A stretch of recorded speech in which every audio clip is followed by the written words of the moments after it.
Hello दोस्तों, स्वागत है आपका एस्ट्रो सीक्रेट्स गुरुजी चैनल में।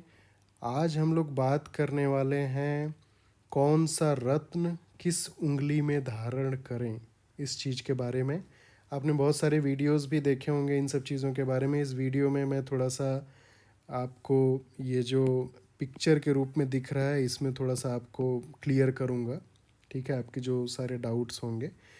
सबसे पहले हम लोग ये जान लेते हैं कि पर्वत जैसे हैं, कोई भी ग्रह की बात करते हैं तो जैसे हाथ में कौन सा पर्वत कैसे डिसाइड करते हैं। तो जैसे आप देखेंगे कि ये जो उंगली है, इंडेक्स फिंगर जो इसको बोलते हैं, तर्जनी की उंगली बोलते हैं, ये जो जगह है, ठीक है, जस्ट इसके नीचे, इसको बोलते हैं बृहस्पति देव का पर्वत। ठीक है, ऐसे ही ये जो बीच वाली उंगली है इसको बोलते हैं शनि देव का पर्वत। ठीक है, इसके बाद ये जो उंगली है, ठीक है, अनामिका उंगली, इसको बोलते हैं सूर्य देव का पर्वत, इसके नीचे जो है। ठीक है, और ये जो सबसे छोटी वाली उंगली है, इसके नीचे जो ये पर्वत है इसको बोलते हैं बुध देव का पर्वत। ठीक है, तो जैसे आपको कोई भी अंगूठी बताई जाएगी आपको कि नहीं ये अंगूठी पहननी है, बृहस्पति देव आपके कारक हैं ग्रह, तो आपको किस उंगली में धारण करनी है। अगर बृहस्पति देव हैं तो पर्वत के ऊपर आप देखेंगे सीधे सीधे आप ये वाली उंगली हो जाएगी। ठीक है, शनि देव के लिए ये वाली उंगली हो जाएगी, सूर्य देव के लिए ये वाली उंगली हो जाएगी, और बुध देव के लिए ये वाली उंगली हो जाएगी। अगर बात करें पुरुष और महिला की, तो पुरुष के लिए जो राइट वाला हैंड होता है उसमें नॉर्मली रिकमेंडेड होता है। ठीक है, और जो महिला होती हैं उनके लेफ्ट हैंड में रिकमेंडेड होता है। ठीक है, इसके बाद देखेंगे कि जो बाकी के जो 3 ग्रह हैं, जैसे मंगल देव हो गए, चंद्र देव हो गए, शुक्र देव हो गए, इनकी अंगूठी हम कहाँ पहनेंगे। तो जैसे शुक्र देव को अगर आप देखेंगे तो ऐसे ये वाला पूरा एरिया शुक्र देव का है। तो शुक्र देव का ये वाला एरिया हो गया, तो इनको कौन कौन सी उंगली से आप देख सकते हैं। यहाँ ऊपर में 2 उंगली आ रही है। ठीक है, एक उंगली ये वाली आ रही है और एक उंगली ये वाली आ रही है।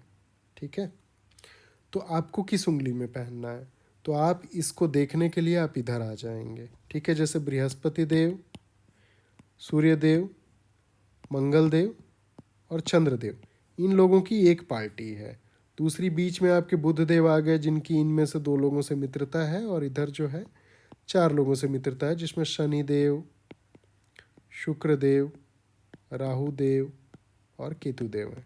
ठीक है, तो आपको शुक्र देव अगर आप देखेंगे यहाँ पे, तो बृहस्पति देव से तो इनकी दुश्मनी हो गई, ये वाली पार्टी में शुक्र देव हैं और बृहस्पति देव इस वाली पार्टी में है यहाँ पे।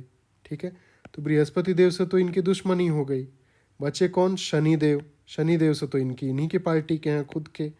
तो इनको शुक्रदेव की जब आपको रिंग रेकमेंड की जाएगी, शुक्रदेव की रिंग जैसे ओपल हो गया, हीरा हो गया, अगर आपको रेकमेंड किया जाएगा तो वो आपको बीच वाली उंगली में पहनना है।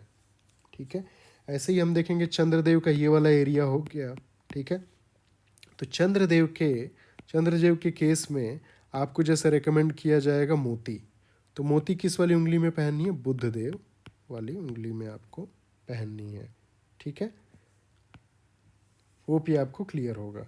ठीक है, इसके बाद अगर हम लोग देखेंगे चंद्रदेव के बाद मंगल देव का एरिया ये वाला हो गया, सूर्य देव यहाँ पे हैं। ठीक है, तो सूर्य देव अगर देखेंगे आप तो यहाँ पे नहीं पहनना है आपका। जैसे मंगल देव का सबसे ज़्यादा जो रिकमेंडेड होता है वो ये वाली उंगली है, जिसमें इनकी एनर्जी पूरी कॉन्साइड होती है। ठीक है, मिलती जुलती एनर्जी जो है वो सूर्य देव की है, तो इसलिए ये वाली उंगली बताई जाती है। तो अब जैसे बृहस्पति देव के केस में क्या बोला जाएगा आपको पहनने के लिए, बृहस्पति देव के केस में पुखराज बोला जाएगा। बृहस्पति देव के पास काफ़ी सारे डिपार्टमेंट्स हैं। ठीक है, तो उस केस में ज्ञान का भी है, आपका धन धान्य का भी डिपार्टमेंट है, तो उस चीज़ से रिलेटेड आपको जब पहनना है तो पुखराज आपको सोने में किस उंगली में पहननी है, इस उंगली में पहननी है। ठीक है, इसके बाद अगर आप देखेंगे नीलम जब पहनने की बात करेंगे, तो नीलम पहनेंगे पंच धातु में। पंच धातु से मतलब क्या है, पंच धातु से मतलब हो गया सोना हो गया, चांदी हो गया, ठीक है, कॉपर तांबा हो गया आपका। ठीक है, उसके बाद लोहा हो गया। ठीक है, ये सब पूरा पंच धातु मिला के, ठीक है, उसका जो रिंग बनाया जाता है उसमें आपको नीलम धारण करना है और ये धारण करना है बीच वाली उंगली में। ठीक है। इसके बाद जैसे आपका सूर्य जी का क्या है, तो मानक हो गया। मानक को किस चीज़ में, सोने में पहनना है इस वाली उंगली में। बुध देव का जो पन्ना है, पन्ना जो है आपको चांदी में कहाँ पहनना है, इस वाली उंगली में पहनना है। ठीक है। मंगल देव का जो मूंगा है, मूंगा आपको सोने में इस वाली उंगली में पहनना है। ठीक है। मोती जो है, मोती अगेन आपका सिल्वर में इस वाली उंगली में पहनना है। ठीक है। शुक्र देव का जो है हीरा हो गया, ओपल हो गया। ठीक है। ये सारी जो चीज़ आपको पहननी है तो ये मिडिल फिंगर हो गया। ठीक है। इसके बाद अगर दो चीज़ और आती है कि जैसे राहु देव हो गए, केतु देव हो गए, तो इनके केस में राहु देव अगर अच्छे हैं, आपकी कुंडली में अच्छी जगह बैठे हैं, तो गोमेद रेकमेंड किया जाता है। केतु देव अगर हैं तो उनके केस में लसूनिया रेकमेंड किया जाता है। ठीक है। बट इनका जो नेचर है थोड़ा सा डिफरेंट है। इस नेचर की वजह से जो गोमेद और लसूनिया जो लोग पहनते हैं तो थोड़ा सा पारिवारिक कष्ट आता है। इसकी वजह से जैसे गोमेद और लसूनिया नहीं पहनना उचित होगा। ठीक है।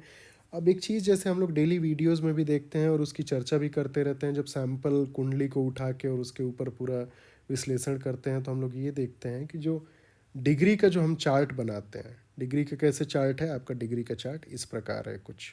ठीक है। इसमें क्या है आपका, इसमें पार्टीशन कर दिया गया है इस प्रकार से। ठीक है। 0 से 6 डिग्री है आपका एक एरिया, 6 से 12 डिग्री है, 12 से 18 डिग्री है, 18 से 24 डिग्री है और 24 से 30 डिग्री है। ठीक है। ये हमने देखा है कि अगर ये जो एरिया हो गया, ठीक है, और ये जो एरिया हो गया, इसमें सिर्फ 25% लाभ मिलता है, नॉर्मली ज़्यादा रिजल्ट नहीं मिलता है। ठीक है। बट फिर भी अगर आपके कोई ग्रह हैं जो कि मान लीजिए 5 डिग्री पे हैं या इस एरिया में है, 6 से 12 डिग्री के एरिया में है और काफ़ी आपके लिए अच्छे हैं, जैसे बृहस्पति देव हो गए, ठीक है, शुक्र देव हो गए, बुध देव हो गए, मान लीजिए आपके लिए बहुत अच्छे हैं, उनकी डिग्री कम है लेकिन उनकी डिग्री को बढ़ाना है। ठीक है। तो मान लीजिए 50% वाली डिग्री में है, ठीक है, 50% वाली डिग्री में है और उनको बढ़ाना है। ठीक है। कैसे बढ़ाएंगे, तो फिर आपको रिंग रेकमेंड की जाएगी। ये आपका 50% का हो गया, आपको 100% का ये एरिया हो गया। ठीक है। तो अब जैसे रिंग पहनेंगे मान लीजिए शुक्र देव की या बृहस्पति देव की, तो यहाँ से जो इफेक्ट है 50% की जगह आपको 100% मिलना चालू हो जाएगा। ठीक है। ये आपको जैसे केस टू केस बेसिस आपकी पूरी कुंडली देखने के बाद कौन सी रिंग पहननी है, कौन सी नहीं पहननी है, वो डिसाइड करना चाहिए। ठीक है। दूसरी चीज़ ये भी है कि आपको कभी भी जैसे मान लीजिए ये वाले ग्रुप का रिंग पहन रहे हैं तो इस वाले ग्रुप का नहीं पहनना है। ध्यान रख सकते हैं जैसे आपका बुध देव के केस में थोड़ा सा स्पेशल हो गया कि उनके साथ ये भी पहन सकते हैं आप। ठीक है। सूर्य देव का भी या मान लीजिए बृहस्पति देव का भी। बट ये वाला जो पार्टी है इसका पार्टी का रिंग पहन रहे हैं तो इस पार्टी का रिंग नहीं पहने। ठीक है। दशा और अंतरदशा के बेस पे आपकी कुंडली के हिसाब से जैसे रिंग निर्धारित की जाएगी। ठीक है। तो आई होप आपको ये जो थोड़ा सा पिक्चर वगैरह बना के इस पर थोड़ा ड्रॉ करके जो आपको बताया है, होप आपको ये पूरा वीडियो पसंद आया हो। ज़्यादा से ज़्यादा लोगों से आप इस वीडियो को शेयर कर सकते हैं। किसी को आपने अगर देखा कि मान लीजिए उन्होंने बृहस्पति देव की जो उंगली है पुखराज, उसको अंगूठी को इस उंगली में पहनने की जगह मान लीजिए किसी ने इस उंगली में पहन लिया है, तो आप जैसे कि बता सकते हैं कि नहीं, या वीडियो शेयर कर सकते हैं उनको कि नहीं ये वाली उंगली नहीं रेकमेंडेड होती है। कोई कोई स्पेशल केस होता है मान लीजिए जिसमें बृहस्पति देव अच्छे हैं और सूर्य देव की स्थिति अच्छी नहीं है, उस केस में क्या है कि बृहस्पति देव का पुखराज बोल देते हैं कि आप इस उंगली में पहनिए। वो बहुत ही स्पेशल केस होता है, सबके लिए नहीं होता है। वो केस टू केस बेसिस देख के बताया जाता है कि किस केस में पहनना है, नहीं पहनना है। वैसे मान लीजिए शुक्र देव का हो गया या बुध देव का भी कोई रिंग हो गया, तो जैसे है केस टू केस बेसिस वो कभी डिफरेंस आ सकता है। ठीक है। बट मोटा मोटी अगर आपको देखना है तो पर्वत के हिसाब से देख सकते हैं कि कौन से उंगली में कौन सा रिंग पहनना है। मंगल देव का स्पेशल जो हमने देख लिया, चंद्रदेव का देख लिया, शुक्र देव का देख लिया, तो कौन से उंगली में कौन सी रिंग पहननी है वो आपको होप ये पूरा क्लियर हो गया होगा। ठीक है।